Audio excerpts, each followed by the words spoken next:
నమస్తే. ఈరోజు జరుగుతున్న ఎన్నికలలో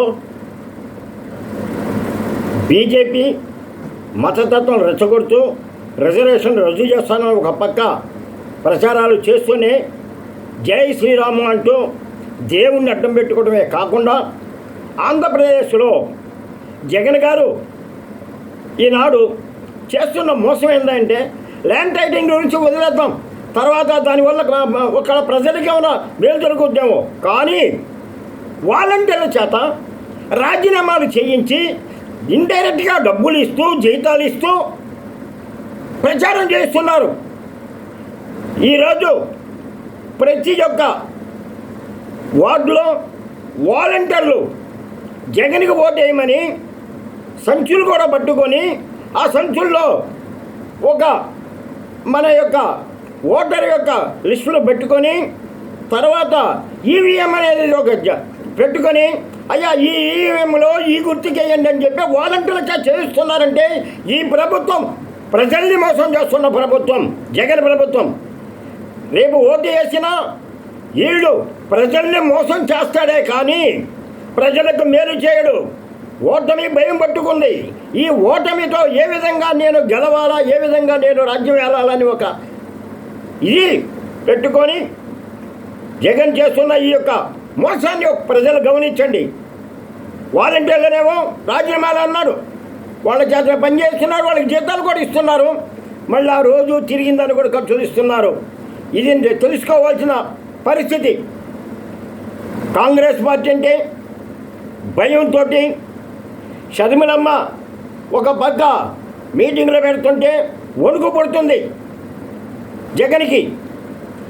బీజేపీ వాళ్ళు మోసపూరితమైన వాగ్దానాలు ఇస్తున్నారు.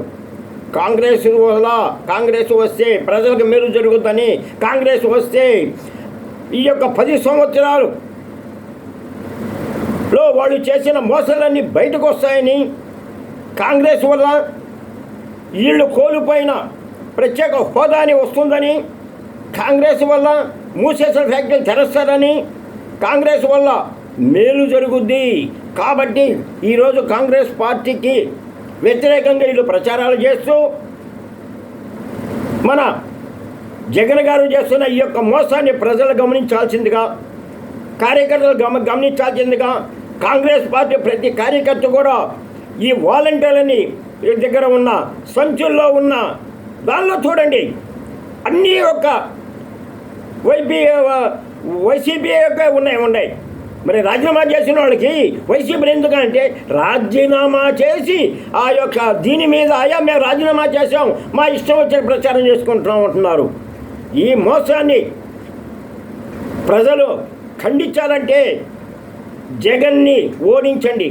జగన్ ఓడితే కానీ మోసాలు పోవో. జగన్ వల్లనే ఎందరో కార్మికులు ఈరోజు నడి రోడ్డు పడ్డారంటే జగన్ వల్లనే. కృష్ణాపట్నంలో 10,000 మంది బయటపడ్డారు. అనేక ఫ్యాక్టరీలు మూసేయించారు. అనేక సమస్యలని సృష్టిస్తున్నాడు జగన్. కాబట్టి మీరు యథార్థం తెలుసుకోండి, యథార్థం చూడండి. ఇక బాబు గారు ఆయన పబ్లిక్గానే మోడీని సమర్థిస్తున్నాడు. ఈ మోడీని సమర్థిస్తుంటే రేపు బాబుకు వేసిన ప్రతి ఓటు మోడీకే పోతుంది. కాబట్టి బాబుని కూడా నమ్మొద్దు. బాబుకి ఏంటంటే అతను కేసుల్లో ఉన్నాడు, ఆ కేసుల నుంచి బయటపడాలంటే మోడీ సపోర్ట్ కావాలంటే మోడీని బలపరిచినట్టుగా చూపించాలా. ఆయన ఎన్డీఏలో ఉన్నట్టుగా, ఎన్డీఏ కూటమిగా ఉన్నట్టుగా ఉన్నారు. కాబట్టి ప్రజలకు న్యాయం జరగాలి, ప్రజలకు మేలు జరగాలి, ప్రజలు మంచి పొందాలన్నా, కార్మికులు పొందాలన్నా, కార్మికులు మేలు పొందాలన్నా, వ్యవసాయాలలో రైతులు మేలు పొందాలన్నా, వ్యవసాయ కూలీలు మేలు పొందాలన్నా, మహిళలు మేలు పొందాలన్నా, ఇచ్చిన 6 గ్యారెంటీలు అమలుపరచాలన్నా, రుణాలు రద్దు చేయాలన్నా, ఇవేమి అన్నీ కావాలన్న కాంగ్రెస్ పార్టీకి ఈరోజు ప్రజలు మొగ్గు చూపిస్తున్నారు.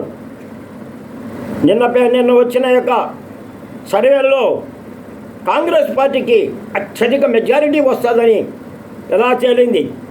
నిన్న ఇచ్చిన సర్వేల్లో 200 సీట్లు కూడా రావన్నారు బీజేపీకి. కానీ కాంగ్రెస్ పార్టీకి 281 సీటు వస్తుంది అన్నారు. ఇంకా 65 మంది అవి ఇతరులకు వస్తున్నారు. ఈ 65 మంది కూడా వచ్చి కాంగ్రెస్కి ఓటు వేస్తే కాంగ్రెస్ వాళ్ళు కలిసిపోతే కాంగ్రెస్ పార్టీ 300 సీట్ల పైన ప్రభుత్వానికి వస్తుంది. కాబట్టి ప్రతి వాళ్ళు కూడా కాంగ్రెస్ పార్టీకి మద్దతు ఇవ్వండి. చంద్రబాబుకి ఎటువంటి పరిస్థితుల్లో ఓటు ఇవ్వకండి. చంద్రబాబు కానీ ఓటు ఇస్తే బీజేపీని బలపరిచినట్టే, బీజేపీని బలపరిస్తే మద్దతు రెచ్చగొట్టిన వచ్చినట్టే, రిజర్వేషన్లు పోయినట్టే, పేద కార్మికులకు అన్యాయం జరిగినట్టే. కాబట్టి మీరు మీ యొక్క పవిత్రమైన ఓటుని కాంగ్రెస్ పార్టీకి వేయండి, కాంగ్రెస్ పార్టీని గెలిపించండి. కాంగ్రెస్ పార్టీ గెలిస్తేనే మీ ప్రజలకు మేలు జరుగుతుంది. ప్రజలకు మేలు జరగాలంటే కాంగ్రెస్ పార్టీ గెలవాలా. కాబట్టి సోదరులారా, నా అందు దయించి ఈ యొక్క మోడీని బలపరుస్తున్న చంద్రబాబు నాయుడు గారు ఎంత కుట్రలో చూడండి. ఆయన ఏదో చేస్తున్నాడు కూడా కాదు, అతను కాపాడుకోవడానికి మామనే పదవి నుంచి తొలగించిన వ్యక్తి ఇంకేమైనా చేయగలడు. ప్రజలను ఇది చేశాడు. 5 సంవత్సరాలను ఆయన 2014 నుంచి 2019 దగ్గర ఉంటే ప్రజలకి ఏం మేలు చేయలేదు. తర్వాత ఈయన వచ్చాడు 2019 నుంచి ఇప్పటి వరకు ఈయన కూడా మేలు చేయలేని పరిస్థితుల్లో ఉన్నారు. ప్రజలకి మేలు కావాలన్నా, ప్రజలకు న్యాయం కావాలన్నా, ప్రజలకి ఏదైనా జరగాలంటే కాంగ్రెస్ పార్టీ వాళ్ళు జరుగుతుంది. కాంగ్రెస్ పార్టీ వాళ్ళు అవుతుంది. కాంగ్రెస్ పార్టీ వాటినే ఈరోజు ప్రజలు బాగుపడతారు. ఒక్కసారి ఆలోచించి కాంగ్రెస్ పార్టీని బలపరిచి కాంగ్రెస్ పార్టీకి ఓటు వేసి కాంగ్రెస్ పార్టీని గెలిపించాలని మరి కోరుతూ విరమిస్తున్నాను.